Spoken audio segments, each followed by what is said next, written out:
tolong untuk hindari nikah siri karena itu sangat merugikan.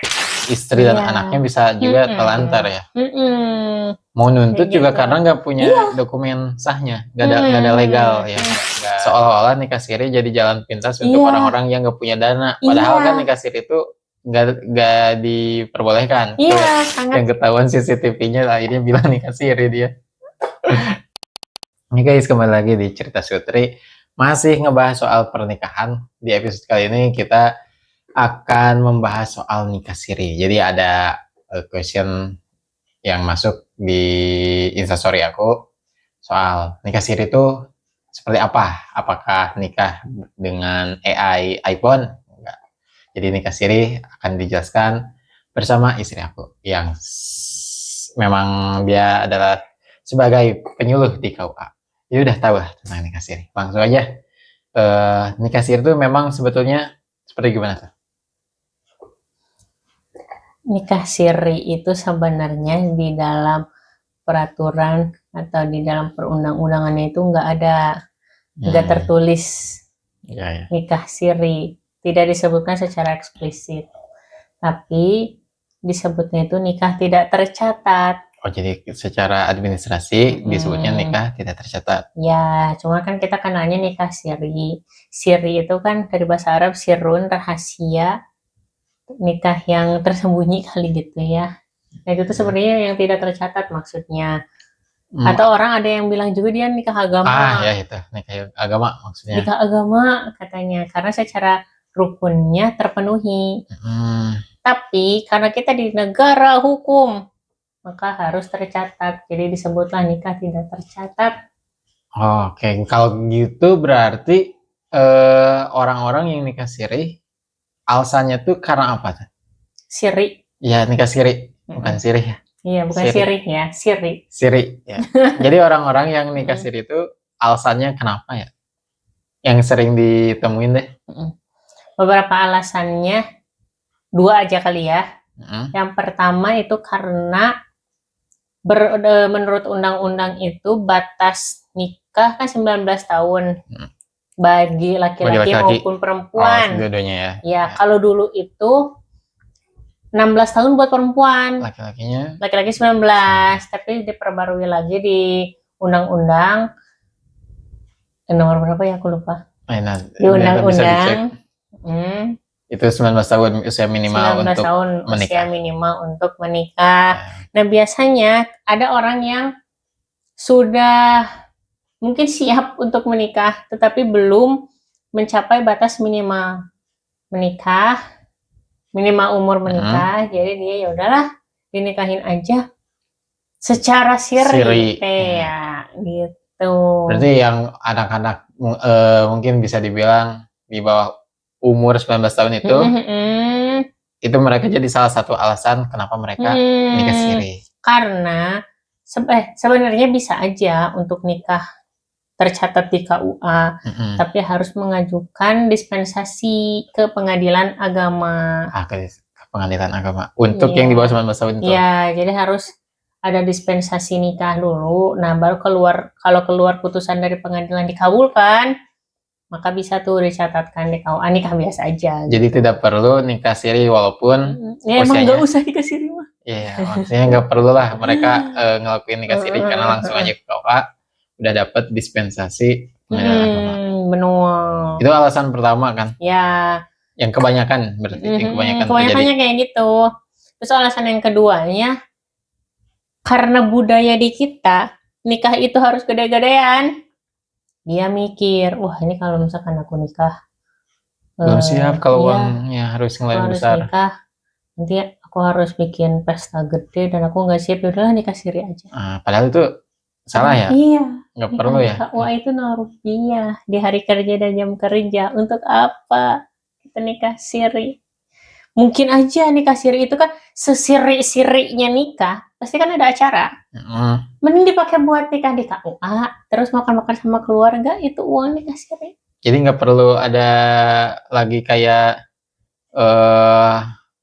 anggapan nikah itu harus ada pesta, nikah itu harus ada resepsi besar, nggak perlu ya. Sekarang udah banyak banget yang nikah di KUA. Ya tren nikah di KUA ya.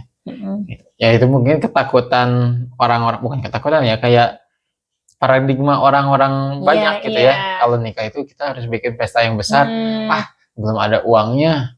iya. Belum mampu bikin pesta yang besar. Nikah siri aja deh. Resepsinya. Jadi seolah-olah nikah siri jadi jalan pintas untuk Iya, orang-orang yang nggak punya dana. Padahal kan iya. nikah siri itu nggak diperbolehkan. Iya, sangat tidak Seharusnya diperbolehkan. dihindari ya kan nikah siri Hmm, itu. nikah siri karena pada ujungnya dia bakal ribet sendiri Hmm, hmm. dan akan ada dampak-dampak dari nikah siri itu. Berarti tadi dua alasan, karena biasanya usia yang di bawah umur, karena paradigma nikah itu harus besar, Iya. atau mungkin karena pengen poligami tapi nggak dapat izin dari istri. Kan ada tuh yang ketahuan CCTV-nya lah, akhirnya bilang nikah siri dia. Kayak gitu. Ya, gitulah, yo. Mungkin Walaupun janda juga harus ada wali sih. oh. Jadi berarti sebetulnya masih banyak alasan-alasan orang kenapa memilih nikah siri kayak gitu ya. Cuma dua alasan di awal tadi yang terbanyak disebut gitu yang paling mungkin ya. banyak.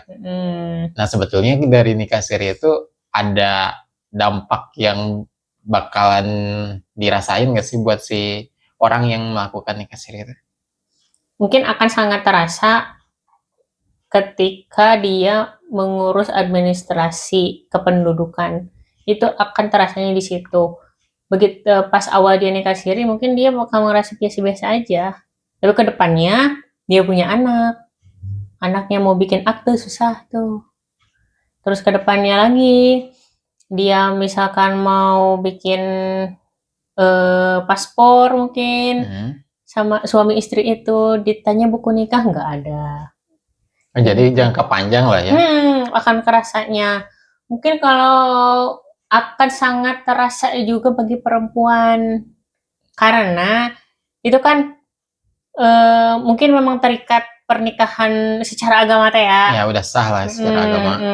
Tapi kan karena di Indonesia ini terikat sama hukum, misal suatu saat nauzubillah suaminya ngerasa aku udah males nih sama istri aku, cerai nih, tinggalin aja orang nggak ada surat-surat apa-apa. Jadi memudahkan untuk ditinggalkan berarti ya? Resikonya penelantaran. Jadi istri dan anaknya bisa juga telantar ya. Mau nuntut juga karena nggak punya dokumen sahnya, nggak ada legal ya, nggak legal gitu. Terus kalau mungkin sampai selanjutnya sampai mungkin wafat, terus waris kayak gitu, dan warisnya itu mau diurus secara hukum misal, itu nggak akan bisa ya, karena apa nih kaitannya sama si bapak sama ini misalkan, atau sama si ibu ini. Kalau anaknya pun berarti ngaruh kalau dia mau sekolah kan? Iya. Karena ada beberapa yang datang ke KUA, kan mau sekolah diminta akte. Ya, pasti. Sedangkan mereka sedangkan orang tuanya itu nikah siri. Jadi kan nggak bisa bikin akte. Karena memang nggak ada legalnya. Iya, landasannya bikin akte nih apa? Emang kalian suami istri? Mungkin gitu. Jadi datang ke KUA. Abi teh bade ngadaftarkeun pun anak sekolah, tapi teu tiasa ngadamel akte. Kumahanya ya Abi? Hayang gaduh buku nikah. Cenah.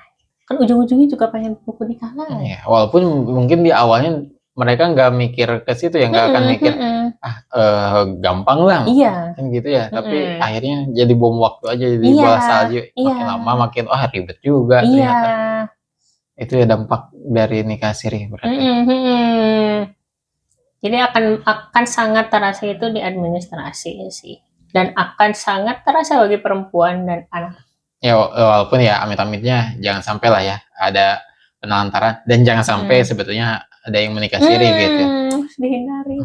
Karena dampak paling kerasanya itu dari administrasi, apalagi kan misalkan orang-orang di Indonesia ya, mau sekolah harus pakai akte, mau nikah, misal anaknya nanti udah gede, dan anaknya mau nikah, tapi orang tuanya nggak punya buku nikah tuh, Ya nggak bisa juga. Iya, karena nggak bisa bikin akte. Karena Hmm. sekarang wajib melampirkan akte kelahiran untuk menikah. Nah, kalau udah telanjur nih orang tuh nikah siri nih, ada pasangan yang udah nikah siri. Mau tercatat di KUA dan dapat buku nikah itu gimana? Itu harus melalui isbat nikah di pengadilan agama. Jadi alurnya itu datang ke Terus isbat nikah tuh oh iya. gimana? Isbat itu kan berbahasa Arab, itu penetapan. Nah, ya. Jadi legalisasi itu. Jadi mencatatkan nikah yang tidak tercatat. Gitu. Tapi harus sidang itu nanti. Oh, itu di pengadilan sidang. Pengadilan agama sidang. Ya. Awal mula kenapa ada hal itu? Jadi undang-undang perkawinan itu nomor 1 tahun 74. Baru keluarnya tahun 74 kan. 1974. Nah, sebenarnya sebelum 1974 juga ya udah nikah tuh ada yang tercatat, ada yang datang ke KUA, ada yang mungkin nikah siri itu udah namanya juga orang zaman dulu mungkin asal sah aja. Nah, sebenarnya sidang isbat itu untuk memfasilitasi orang-orang yang menikah siri sebelum adanya undang-undang perkawinan itu. Sebelum tahun 74 itu. Karena di undang-undang perkawinan itu tertulis bahwa perkawinan itu harus tercatat. Perkawinan yang sah adalah perkawinan yang tercatat, gitulah kurang lebih. Aku kurang hafal kalimatnya. Ya karena memang berkaitan soal hukum ya kan, sebagai warga negara juga. Warga negara yang baik. Nah, langkah-langkahnya nih, step by stepnya kalau memang orang yang udah nikah siri, dia mau tercatat, itu apa aja? Kebanyakan orang langsung datang ke KUA. Itu pasti? Ya, rata-rata ke KUA dan bilang, abi teh hoyong gado buku nikah. Gitu. Kapungkur teh abi teh dinikahkeun ku saha misalkan. Abi teh gado buku nikah. Dinikahin sama ustadz gitu ya, biasanya sama tokoh agama atau masyarakat. Gitu. Kapungkur teh cenah. Hoyong gado buku nikah. Langkah pertama dari KUA itu pasti diminta ke kelurahan dulu. Sekarang ibu ke kelurahan atau ibu atau bapak ke kelurahan minta surat keterangan nikah di kelurahan tersebut. Nikahnya di mana kan ditanya dulu. Ya udah, misal dapat surat keterangan menikah. Menikah di tempat nikah dulu. Di situ. Di kelurahan tempat menikahnya dulu. Tapi bisa aja sih di domisili sekarang juga nggak apa-apa. Minta. Nah, surat keterangan itu dibawa ke KUA. Sebagai dasar, KUA mengeluarkan surat keterangan juga bahwa pasangan ini menikah di wilayah KUA tersebut, tetapi tidak tercatat. Ini itu dasarnya dulu tuh. Buat ke pengadilan agama. Nah, untuk selanjutnya, persyaratan-persyaratan dan ada biayanya juga, itu tanyanya ke pengadilan agama aja langsung. Oh, jadi untuk KUA nggak tahu menau lah ya, nggak banyak tahu soal prosedur di pengadilan agama kayak gimana. Nah, nanti output dari pengadilan agamanya berupa putusan hasil sidangnya. Nah, nanti berkasnya itu dibawa ke KUA. Nah, nanti di KUA baru ya menindaklanjuti berkas tersebut. Tindakannya dengan langsung mengeluarkan buku nikah atau ada persyaratan-persyaratannya. Persyaratan yang lain. Dia dibaca dulu itu putusannya kayak gimana. Ada ini lagi nggak ada kayak apa ya, nikah ulang gitu? Akad gitu. Akad lagi. Kalau sidang isbat kalau isbat nikahnya itu dikabulkan, udah aja nanti kita akan minta terbitkan. Iya, akan minta tolong lengkapi persyaratan ini, ditunggu sekian lama misalkan, karena kan bisa jadi sehari jadi, atau kalau kepala KUA-nya lagi ada kegiatan di luar kan mungkin besoknya atau kapan, langsung aja terbitkan. Tapi kalau putusannya ditolak, nah itu daftar nikah kayak daftar nikah biasa aja. Ulang lagi. Ya, kayak orang yang belum menikah datang lagi kayak gitu. Akad lagi. Iya, kayak biasa. Itu berarti beres tuh. Udah. Kalau misalkan kita anggaplah di pengadilan putusannya dikabulkan. Di KUA bawa berkas, dibaca ulang, langsung terbit. Habis itu udah berarti. Udah. Berarti udah tercatat Tinggal nanti ngurusin berkas-berkas lainnya, kayak kartu kartu keluarga. keluarga. Jadi kartu keluarga tuh yang sama Disduk tuh bisa saja dikeluarkan walaupun dia tidak Tidak tercatat. tercatat. Nanti ada tertulis di situ kawin tidak tercatat. Tapi itu ya sangat lemah. Jadi nggak bisa dipakai untuk ngebuat akte mungkin, Iya, akte nggak anak bisa. ya kan, kayak gitu. Jadi cuma sebatas lembaran yang udah mereka udah berkeluarga gitu, cuma belum tercatat. Terakhir deh, ini pesan apa yang mau disampaikan ke penonton yang udah nonton sampai menit segini? Nggak tahu kan, biasanya juga menit awal-awal udah nggak nonton. Kayak yang udah dibilang tadi ya, nikah siri itu bukan pilihan. Karena sekarang itu nikah mudah dan murah. Ya. Di KUA 0 rupiah, di luar KUA 600.000, dan itu pun dibayarkan langsung ke pendapatan negara, bukan pajak, ke negara langsung. Dan itu sangat mudah. Jadi tolong untuk hindari nikah siri karena itu sangat merugikan Bagi siapapun, bagi siapa. bukan hanya perempuan, Benar. tapi anak juga. Jadi teman-teman, ayo datang ke KUA. Kalau udah punya pasangan. Tapi kan nggak perlu nikah ya ke KUA, Mai. Iya. Urusan apapun bisa datang ke KUA. Urusan agama. Oke, terima kasih yang sudah menonton sampai menit ini. Semoga kalian mendapatkan penjelasan yang cukup soal nikah siri. Kalau kurang cukup, tulis di kolom komentar. See you, bye-bye. Assalamualaikum warahmatullahi wabarakatuh.